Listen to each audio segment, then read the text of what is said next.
किताब मुकद्दस में से हिजकिय्याह की किताब के 30वें बाब की तिलावत।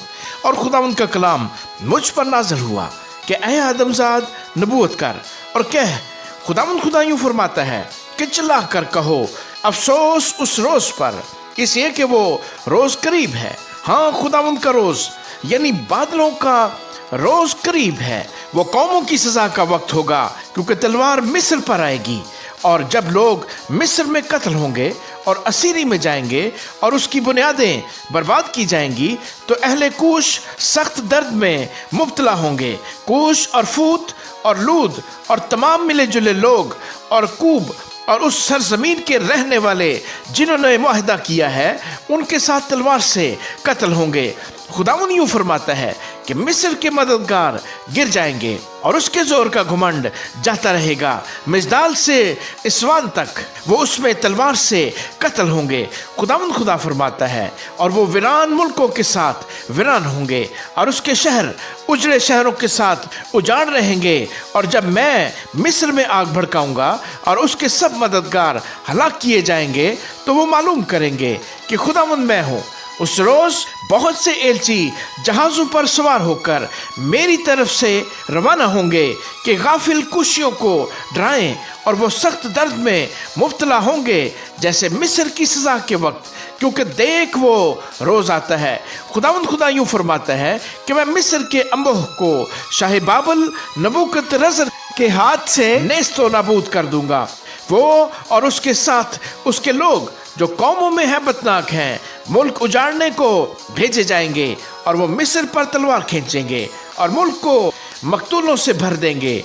और मैं नदियों को सुखा दूंगा और मुल्क को शरीरों के हाथ बेचूंगा।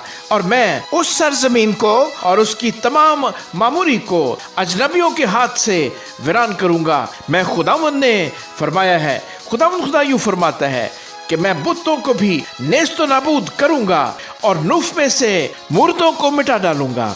और आइंदा को मुल्क मिस्र से कोई बादशाह बरपा ना होगा।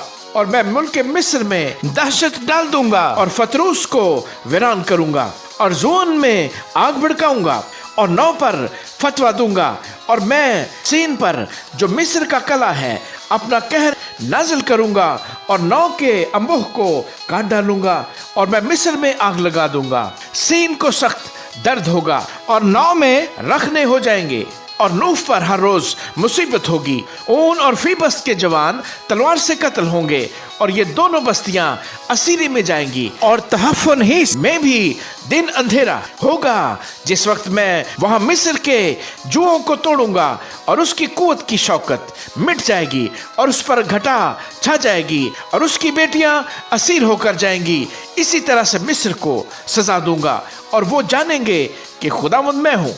11वें वर्ष के पहले महीने की 7वीं तारीख को खुदावंद का कलाम मुझ पर नाजिल हुआ कि ऐ आदमजाद, मैंने शाह मिस्र फिरौन का बाजू तोड़ा, और देख वो बांधा न गया, दवा लगाकर उस पर पट्टियां न कसी गईं कि तलवार पकड़ने के लिए मजबूत हो। इसलिए खुदावंद खुदा यूं फरमाता है कि देख, मैं शाह मिस्र फिरौन का मुखालिफ हूँ और उसके बाजुओं को यानी मजबूत और टूटे को तोड़ूंगा और तलवार उसके हाथ से गिरा दूंगा।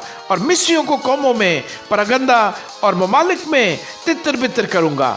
और मैं शाह बाबल के बाजुओं को कुवत बख्शूंगा और अपनी तलवार उसके हाथ में दूंगा, लेकिन फिरौन के बाजुओं को तोड़ूंगा और वो उसके आगे उस घायल की मानद जो मरने पर हो आहें मारेगा। हाँ, शाह बाबल के बाजुओं को सहारा दूंगा और फिरौन के बाजू गिर जाएंगे। और जब मैं अपनी तलवार शाह बाबल के हाथ में दूंगा और वो उसको मुल्क मिस्र पर चलाएगा, तो वो जानेंगे कि मैं खुदावंद हूँ। और मैं मिस्रियों को कौमों में परगंदा और ममालिक में तितर बितर कर दूंगा और वो जानेंगे कि मैं खुदावंद हूँ। आमीन।